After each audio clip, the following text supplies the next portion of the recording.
지난 2018년 한 남성이 몸에 달라붙는 운동복인 레깅스 차림으로 서 있던 여성의 뒷모습을 몰래 찍었다가 재판에 넘겨졌습니다. 1심에서 유죄 선고를 받았지만 항소심 재판부는 죄가 되지 않는다고 봤습니다. 피해 여성이 경찰 조사에서 기분이 더러웠고 어떻게 저런 사람이 있을까? 왜 사는 걸까 하는 생각을 했다라고 진술을 했는데 이게 무죄 이유 중 하나가 됐습니다. 불법 촬영은 성적 수치심을 느낄 만한 신체를 촬영한 범죄인데 피해 여성이 불쾌감이나 불안감을 넘어 성적 수치심까지 느꼈다고 보긴 어렵다고 판단한 겁니다. 가족 여러분은 이해가 가시나요?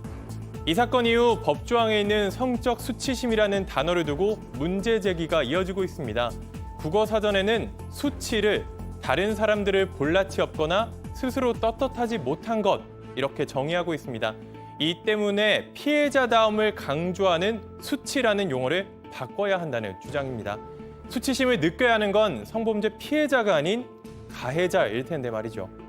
오늘 사건 엑스파일에서는 성적 수치심이라는 용어를 둘러싼 논란에 대해 짚어보도록 하겠습니다. 자, 이 불법 촬영 피해자가 기분이 더러웠다라고 했다는 겁니다. 그런데 이거 저희가 전해드린 기억이 납니다. 이 사건.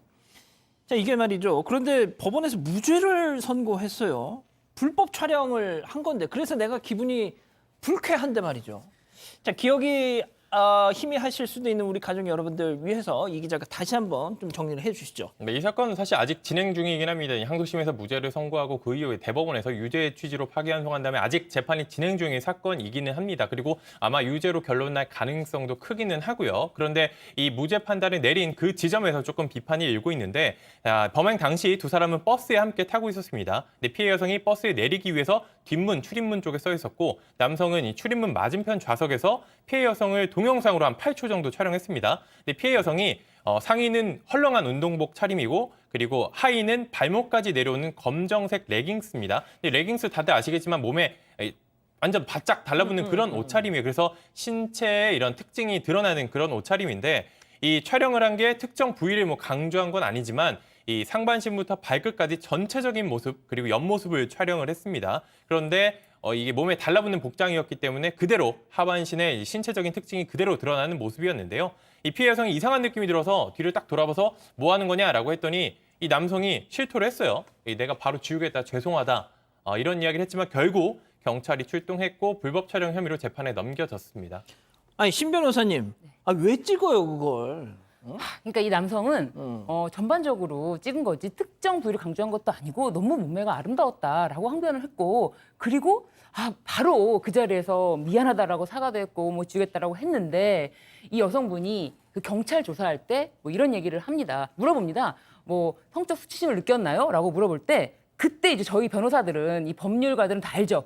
성적 수치심을 느꼈냐고 물어볼 때 성적 수치심 느꼈습니다. 라고 한마디. 이 한마디가 엄청 중요한 진술이 된다는 걸 알고 있는데 예. 근데 일반인들은 수치스럽다라는 것이 약간 부끄럽다라고 표현될 수도 있고 내가 그 누군가 나의 몸매가 뭐 아름답게 찍었다라는 것에 대해서 성적 수치심은 모르겠지만 기분이 너무 더러웠어요. 정말 너무 어떻게 저런 사람이 있나 불쾌해 정말 더러워 이렇게 얘기를 한 거예요.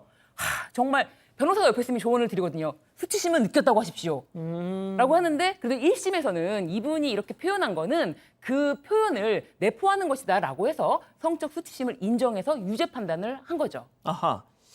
자, 그런데 여기서 충격적인 반전이 있습니다. 항소심 재판부 방금 우리 신 변호사님께서 정말 열정적으로 저렇게 설명까지 해주셨음에도 불구하고 그거는 아닌 것 같다. 확 뒤집었다면서요? 그렇습니다. 지금 문제가 된 게 성폭력 범죄 처벌에 관한 법률에 있는 그 카메라 등 이용 촬영죄잖아요. 그럼 이거는 요건이 굉장히 엄격해요. 그래서 이걸 다 충족해야만 처벌 가능합니다. 그래서 그 성적인 수치심 등을 유발할 수 있는 다른 사람의 신체를 촬영해야 되는 것입니다. 그런데 이게 좀 나눠서 보면은 더 복잡해지는데, 그래서 첫 번째, 레깅스라는 거는 평상복 아니냐, 옷 아니냐. 이거를 뭐 속옷도 아니고 일부러 들추고 찍은 것도 아니고 노출된 것도 아니고 본인이 입기 위해서 평상복으로 입은 옷을 촬영했는데 저게 과연 성적 수치심을 유발하는 다른 사람의 타인의 신체라고 볼 수 있겠느냐, 이런 논리고요. 또한 두 번째는 설령 찍었다고 해도 그게 과연 성적 수치심을 유발하는 일이냐라는 점에 대해서도 그렇게 않다고 본 거죠. 왜냐? 이 성적 수치심이라고 하는 거는 좀 제한적으로 봐야 되는데 불쾌감, 단순한 불쾌감이나 어떤 불안감 정도까지 성적 수치심에 다 포섭시킬 수는 없다. 따라서 이 사건의 경우에는 뭐 불쾌감, 불안감은 몰라도 성적 수치심까지는 아닐 것이다 라고 보아서 항소심에서는 무죄로 판단했습니다. 자, 소장님, 저게 납득이 되시지 않는 표정이에요. 예. 아니 좀 어렵게 느껴지기는 하는데요. 뭐 죄다 안 죄다 이렇게는 뭐 제가 법조인이 아니니까 뭐 얘기를 못 하겠는데 저는 제 주변의 사람들이 레깅스에 대한 생각이 좀 다 다르다는 걸 알고 있어요. 그러니까 레깅스를 입은 걸 봐도 건강해 보여 아무렇지도 않아 그냥 뭐 일상복이야라고 생각하는 사람들이 남자도 여자도 그리고 또 어떤 사람들은 레깅스를 입고 그냥 뭐 플라잉 요가나 요가를 하는 그런 그림만 봐도 이거 너무 야해. 뭐 누가 레깅스를 입고 다니면 어떻게 저런 옷을 입고 다녀 이렇게 생각을 하거든요. 그렇기 때문에 사실은 이 사진을 찍은 사람이 성적인 욕망을 가지고 찍었는지 아닌지는 본인만이 사실은 잘 알고 있는 거죠. 판사나 그 법정에는 그 어떤 분들도 사실 잘 모를 것 같은데 중요한 거는 찍힌 사람이 굉장히 수치심을 느끼고 기분이 나빴고 그다음에 이제 어쨌든 불법 촬영은 맞는 거기 때문에 이게 무죄라고 볼 수는 저는 없다는 생각이 좀 들어요. 자, 그런데 여기서 또 반전. 대법원이 야, 항소심 재판부 너희 좀 판단이 좀 잘못된 것 같다. 파기환송 돌려보냈잖아요. 맞습니다. 이 항소심 같은 경우는 되게 좁게 봤습니다. 이 불안감이나 불쾌감은 성적 수치심에 해당하지 않는다고 봤는데 대법원은 이 판례에 따라서 그렇지 않다라고 봤어요. 분노나 뭐 공포, 모욕감도 여기 성적 수치심이라는 그 단어에 해당한다고 본 겁니다. 이게 이 성적 수치심을 좁게 정의하는 건 사실 피해자가 이 수치라는 단어 제가 설명드렸잖아요. 부끄럽고 창피해야 된다는 걸 강요하는 겁니다. 이 수사기관에서도 이 수치심이라는 걸 확인하기 위해서 조사를 할 때 그런 식으로 물어보거든요. 수치심을 느꼈느냐?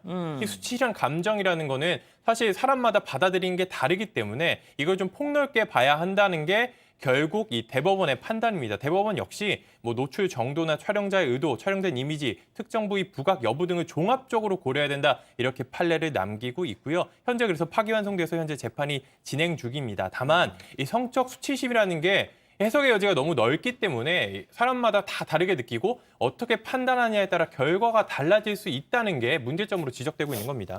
신 변호사님, 왜 뭐 이게 다 달라요, 재판부마다. 그런 게. 이 단어에 집착하기 때문이에요. 이 여성이 표현한 거 내가 왜 살아야 되느냐. 나에게 정말 너무 불쾌했다라고 표현을 했는데 이 표현이 수치심이라는 표현은 아니지 않느냐라고 항소심에서는 아이고. 거기 단어에 너무 집착했던 건데 대법원에서 그렇게 그 단어 하나에 집착할 것이 아니라 모욕이라든지 그리고 공포라든지 그리고 분노라든지 이런 것이 바로 성적 수치심과 다를 바 없다라고 제대로 판단을 한 거예요. 그러니까 반드시 피해자에게 뭐 당신은 피해자였기 때문에 성적으로 수치심을 느꼈어야지 피해자가 됩니다라고 뭐 수사기관에서 질문을 하거나 그런 식으로 판단하면 안 된다라고 오히려 대법원에서 판단을 한 거죠. 아, 그렇군요. 네. 한 가지만 말씀드리고 싶은 게 그래서 최근에 이제 저희 JTBC 이제 법조팀에서도 최근에 보도를 했는데 네. 그래서 성적 수치심이라는 용어를 성적 불쾌감이라는 용어로 바꿔야 된다라는 이런 움직임이 일고 있습니다. 그래서 최근에 대검에서도 자체 훈령을 그런 식으로 단어를 바꿨는데요. 수치심이라는 건 상당히 좁은 개념이고 불쾌감이라는 거는 어떤 행위를 했을 때 내가 기분이 안 좋으면 되는 거거든요. 그러면 유죄로 인정받을 수 있는 겁니다. 실제로 해외에서는 성범죄를 성적 괴롭힘으로 규정을 해요. 학대 행위까지 포함되는 개념인데 그렇기 때문에 계속 이런 부분에 대한 문제 제기가 이뤄지고 성적 수치심이 아닌 성적 불쾌감을 기준으로 범죄 여부를 판단해야 된다 이런 이야기가 계속 나오고 있는 상황입니다. 전 변호사님, 근데 저는 뭐 모르겠습니다. 이 법적인 표현이나 뭐 이런 거 저도 문외한이라서.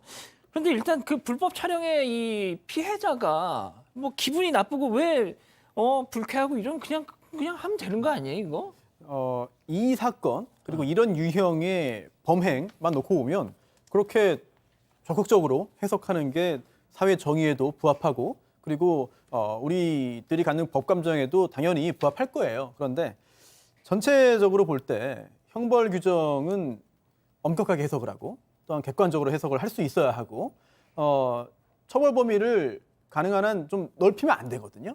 이런 부분들은 이 형법의 원칙이기 때문에 이러한 유형의 사건에서도 역시 그 원칙을 적용해야 한다라는 그런 좀 보수적인 그런 시각도 일각에서는 존재하는 거죠.